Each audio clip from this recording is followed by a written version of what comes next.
We are here near Larch and Lake Lansing Road, about 3 miles from East Lansing, Michigan State University's campus, and you're taking a live look behind me right now.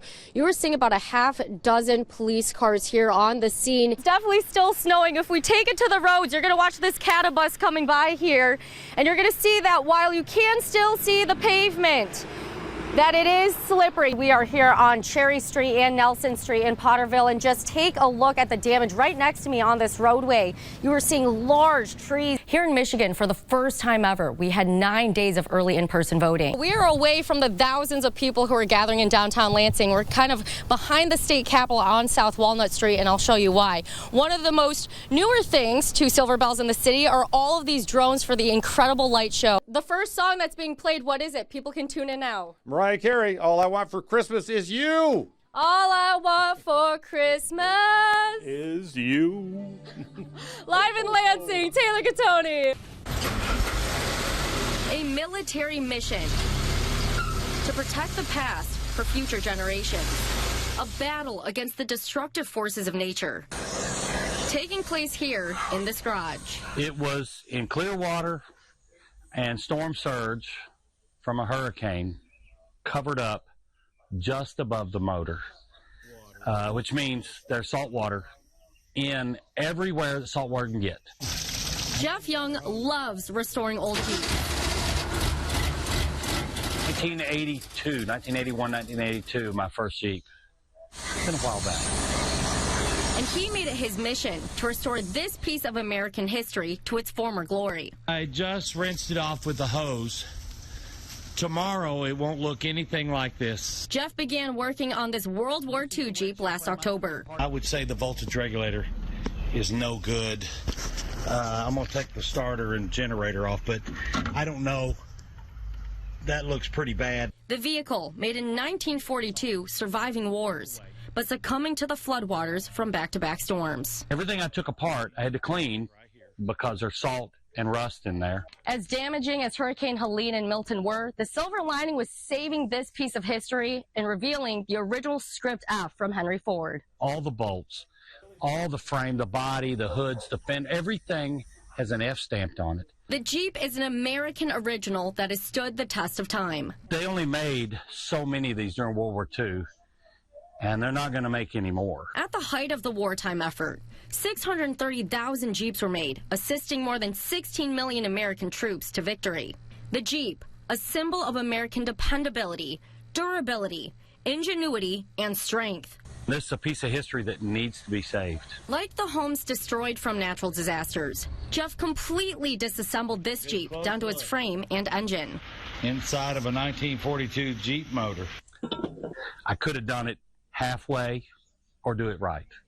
So I wanted to do it right. His efforts aren't just about taking the Jeep apart. He also had to put it all back together. And I'm going to put the star back on, and I'll put all the writing back on. There's other things I'm going to add that are authentic to World War II Jeeps. He made sure every F-script part was put back where it belonged. Got the fan spinning again. How's that look? And sanded off the rust so he could repaint the proper military olive drab green.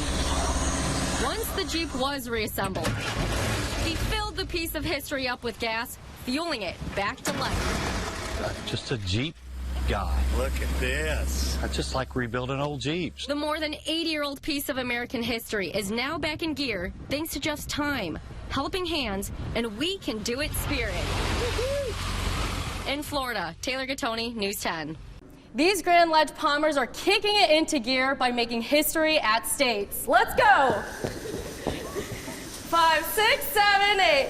Last year was our first time ever in history winning. We accomplished our goals both years in a row now, and it just feels so rewarding. Definitely draws attention to the program. I'm excited to see turnout for tryouts because we've just had a lot of positive attention across the board. With palms in hand, a big smile, and fancy footwork, these Palmers put in hours of practice to impress the judges. Sometimes more time at practice than they do with their own families. We have mandatories for about 3 hours Monday through Saturday, And Sunday we get a little break, or we have competition. For these teams, it's not about getting in the reps until you get it right. It's about performing the routine until you can't get it wrong. I think we all got through this season by being there for each other. There's a lot of blood, sweat, and tears into this season, but it was definitely worth it with all of our coaches pushing us. They push themselves in practice to be able to execute their routines during performances.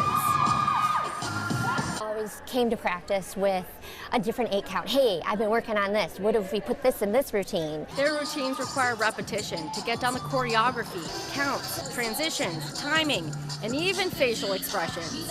The team's efforts aren't just about placing well during competitions. It's also about cheering each other on.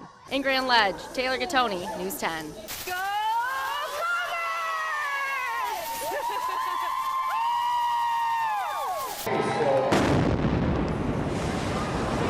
April 15th, 2013.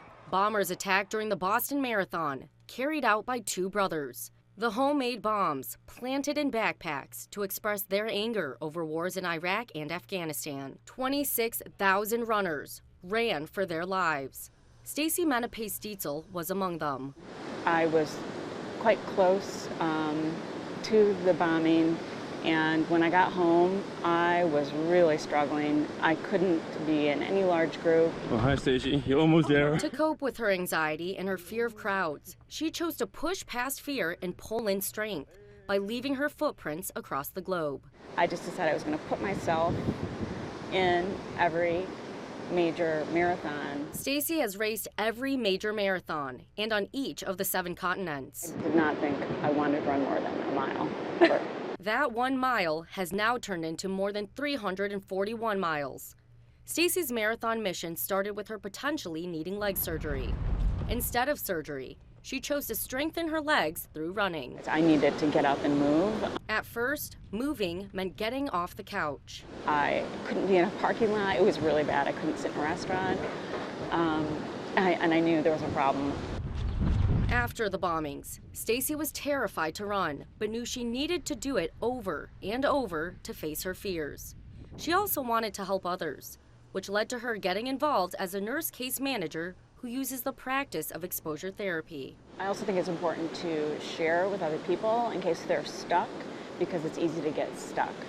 And I want other people to know that you can keep moving forward. Moving forward sometimes meant taking 2 steps backward and landing on the couch again. I always say, give yourself a day if you're having a rough day, and maybe even 2 if you're having a 3rd day. You need to talk to somebody. At first, Stacy hid her feelings from family and friends. And now through her experiences of trauma and caring for others, she recommends people seek professional help as their first step toward healing. I probably would have recommended counseling, which I did not do back then. For Stacy's mission, she decided to keep running. Her first big marathon race after the bombings took place in New York. They were looking for bombs under the bridge. So I'm on the bridge, and helicopters above, like really low, and all I could think about was they're going to bomb this one too, and I took off. It wasn't easy taking steps forward. And got to the end, and I bolted like I ran. I wanted to get away from the finish because all I could think about was it was going to blow up. Now Stacy carries her circle of fear around her neck, igniting her determination like a match and giving her something to laugh about. We have an inside family joke about me, and I just seem to think things tend to blow up around me. And sometimes there is no laughter. I was really angry that it affected me that way because I couldn't do what I wanted to do. Dealing with different emotions, what she really wanted to do was run and run and run. I think exposure therapy really works when you're ready to do it. Like being ready to share her story along the Lansing River Trail, where her running and mental health journey began. That hardest step is the first step. In Lansing, Taylor Gattoni, News 10. While you can see the pavement there, if you see the snow on the ground, you watch me almost skate across. Not only are you welcoming back around 51,000 students and staff back to campus, but also they're welcoming you to your first full year as president. What is that like?